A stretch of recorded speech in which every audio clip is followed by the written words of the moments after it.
Ultime Vengeance 2, le film parodique de Marmaille réalisé pendant le confinement est sorti. Vous aimez les films de guerre, les histoires de vengeance, le Mexique et surtout les navets trop vite oubliés mettant en scène Sylvester Stallone ou Arnold Schwarzenegger? Nul doute que Ultime Vengeance 2, les origines devraient vous plaire. Le film raconte l'histoire de Racer Panasio, interprété par Pio Marmaille, dont le destin bascule lorsque sa bien-aimée, Maria, Charlotte Ranson, est assassinée par un tir de rafale alors que les tourtereaux dégustaient une saucisse à la foire agricole de San Diego. Animé par un désir de vengeance, l'ancien soldat, au CV impressionnant puisqu'il a servi dans à peu près toutes les guerres et que c'est à lui que l'on doit la mort d'Oussama Ben Laden, ira traquer les responsables de la mort de Maria jusqu'au Mexique. Du casting au lieu de tournage, en passant par le matériel, le film dans son entièreté est une ode à la débrouille.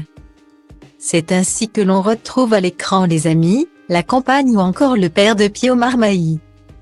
Bien évidemment pas acteur, se livrant la réplique via un doublage aux petits oignons, où les voix surjouées oublient parfois de se caler sur le mouvement des lèvres. Le court-métrage, entièrement filmé à l'iPhone durant le confinement, peut également se targuer d'un budget plus que raisonnable.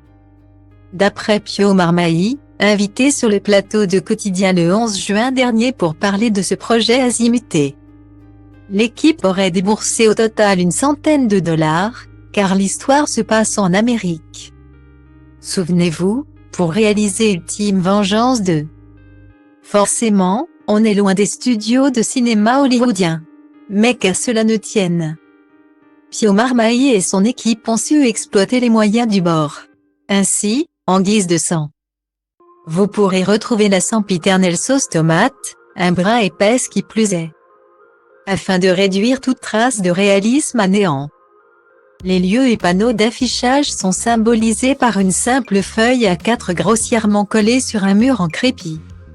Dans la chambre d'hôpital, un passage inévitable dans ce type de film, la perfusion semble être le résultat d'un sac de congélation suspendu à un cintre.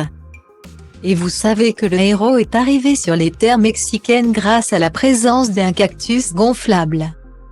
Le do-it-yourself incarné, en somme. Le court-métrage de 19 minutes, disponible sur YouTube, rencontre déjà un furieux succès auprès des spectateurs avec 11 000 vues en 3 jours. Certains pressentent même un Oscar très prochainement.